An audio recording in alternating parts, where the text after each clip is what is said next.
실력 향상을 기대해 독해 진수학 시작합니다. 대단원 삼각함수, 중단원 삼각함수, 소단원 삼각함수의 뜻입니다. 오늘은 지난 시간에 사인, 코사인, 탄젠트에 이어서 삼각함수 사이의 관계에 대해서 살펴보려고 합니다. 잠시 복습하면 사인 함수는 일반각이 주어졌을 때 원 위의 점의 좌표를 가져와서 r분의 y라는 비율로 대응시키는 것이 사인 함수였고요. 직각삼각형에서는 빗변분의 높이를 생각했었죠. 코사인도 마찬가지로 원 위의 점의 좌표에서 r분의 x라는 비율에 대응하는 것을 코사인 함수라고 얘기를 했고, 직각삼각형에서는 빗변분의 밑변이라고 이야기를 했습니다. 마지막으로 탄젠트 함수는 일반각이 주어졌을 때 원 위의 점의 좌표에 x분의 y라는 비율로 대응하는 거고요. 직각삼각형에서는 밑변분의 높이에 해당하는 거가 되겠습니다. 우리는 먼저 단위원에서 동경 OP의 좌표를 살펴보려고 합니다. 단위원이란 반지름이 1인 것을 얘기해요. 지금 보시면 단위원, 반지름이 1인 원 위의 점에서 x, y라는 좌표를 설정해 뒀어요. 사인 세타는 1분의 y니까 사인 세타가 y라는 건 쉽게 설명할 수 있을 것 같고, 마찬가지로 코사인 세타도 1분의 x니까 코사인 세타는 x라고 생각하시면 되겠죠. 그렇다면 탄젠트 세타는 어떻게 될까요?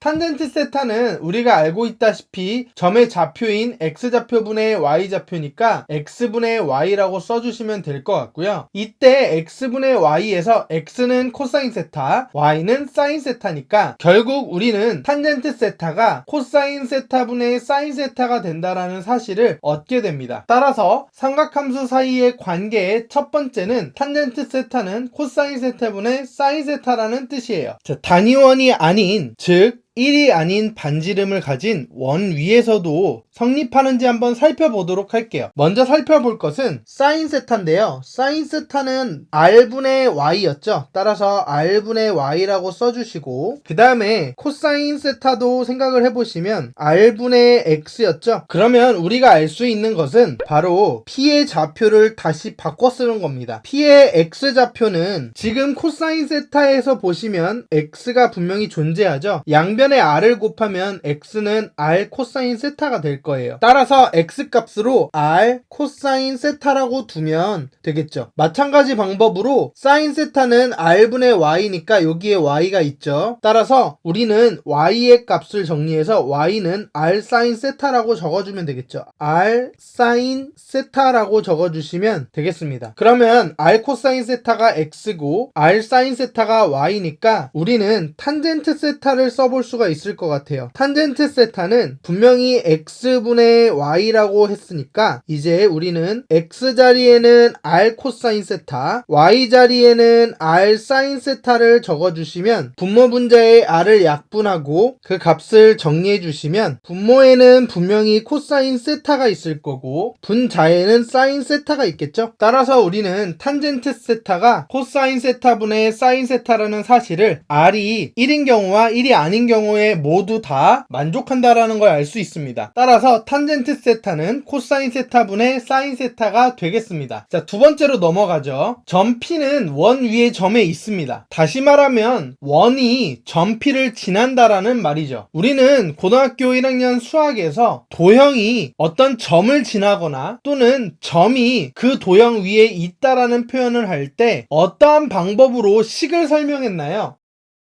바로 방정식의 좌표를 식에 대입하면 성립한다라는 것으로 설명했습니다. 우리는 단위원에서 점 P가 위치해 있는 것을 확인하고 이것을 똑같이 적용해 볼게요. 먼저 단위원이 있습니다. 이 방정식은 중심이 0,0이고 반지름이 1이므로 x제곱 더하기 y제곱은 1이에요. 사인 세타는 y, 코사인 세타는 x를 원의 방정식에 대입해 보도록 하겠습니다. 원의 방정식 x제곱 더하기 y제곱은 1인데요. x부터 바꿔보도록 할게요. x 자리에는 점 P에 X좌표인 코사인 세타를 대입하는 겁니다. 따라서 대입하면 코사인 세타의 전체의 제곱 더하기 Y제곱은 1이 되겠죠. 이때 Y를 또 대입해 보도록 하겠습니다. 대입하려면 Y는 사인 세타였으니까 Y에다가는 사인 세타를 대입하는 거죠. 따라서 사인 세타를 대입하면 사인 세타의 제곱이 되겠어요. 결국은 우리는 코사인 세타의 제곱에 사인 세타의 제곱을 더하면 1이 된다라는 사실을 얻게 됩니다. 코사인 세타 전체의 제곱을 대신에 코사인만 제곱하고 세타를 붙이는 경우와 사인 세타의 전체를 제곱하는 경우를 사인의 제곱을 하고 세타로 붙이는 경우와 똑같은 말이겠죠. 따라서 바꿔 써주시면 원래 이렇게 써야 되는데 더 간략하게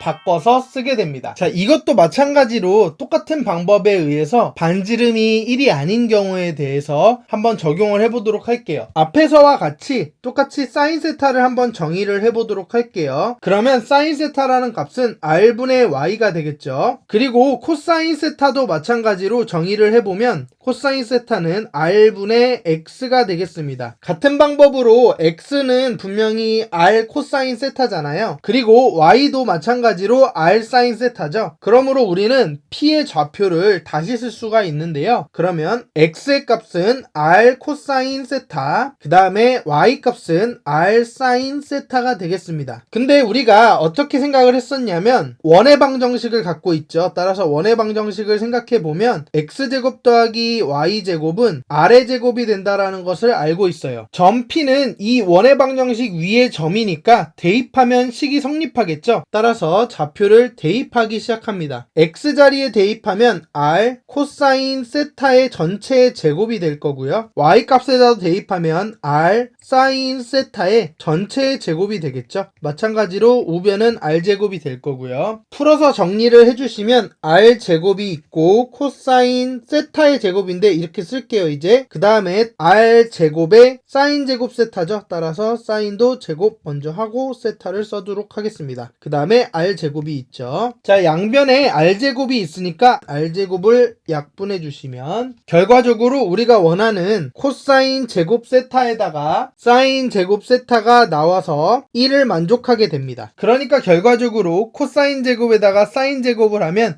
1이 된다라는 관계식을 얻게 되는 거죠. 따라서 여러분들은 우리가 오늘 배운 두 가지 관계식은 필히 아무렇지 않게 사용하실 수 있어야 하고, 두 번째, 이 식을 바라볼 때는 분명히 원 위의 점을 사용했다라는 거예요. 그리고 앞에서 얘기했던 탄젠트 세타는 코사인 세타분의 사인 세타잖아요. 제가 오리엔테이션부터 늘 얘기하는 것처럼 이 식을 보고 이미지를 떠올릴 수 있어야 되는데요. 이것도 이미지가 있습니다. 그 이미지는 바로 무엇이냐면, 먼저 P의 좌표 X의 자리에는 R 코사인 세타를 적어둘게요. 그 다음에 Y좌표도 R 사인 세타라고 적어둘게요. 그런데 우리가 구하려는 값은 탄젠트 세타입니다. 탄젠트 세타는 분명히 R 코사인 세타 분의 R 사인 세타가 돼서 우리가 R을 약분하고 얻은 식이 코사인 세타 분의 사인 세타라는 값을 알고 있어요. 그런데 이것은 점 P의 좌표를 가지고 와서 X분의 Y를 쓴 거잖아요. 그리고 세타는 분명히 동경입니다. 시초선에서부터 동경으로 이루어져 있고 고정점은 원점이죠. 그래서 이것을 다시 해석하면 X 빼기 0분의 Y 빼기 0이라고 써주시면 어디서 많이 봤죠? 그것은 바로 0,0에서 점 P X,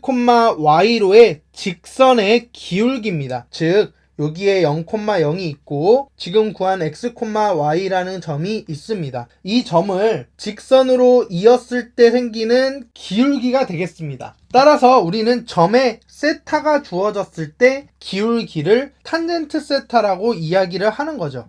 결국 탄젠트 세타의 이미지를 생각해보면 원의 중심에서 원 위의 점까지 이어지는 직선의 기울기가 되는 거고요. 코사인 제곱 세타 더하기 사인 제곱 세타는 1이라는 것은 원 위의 점이 동경 세타만큼 이동해서 위치에 있다라는 뜻을 간략하게 코사인 제곱 세타 더하기 사인 제곱 세타는 1이라는 식으로 설명하고 있는 겁니다. 이 관계식을 가지고 많이 사용할 거니까 자유자재로 사용하실 수 있을 정도로 연습하셔야 됩니다. 다음 시간에는 삼각함수의 각각의 그래프에 대해서 그려보고 독해하는 시간을 갖도록 하겠습니다.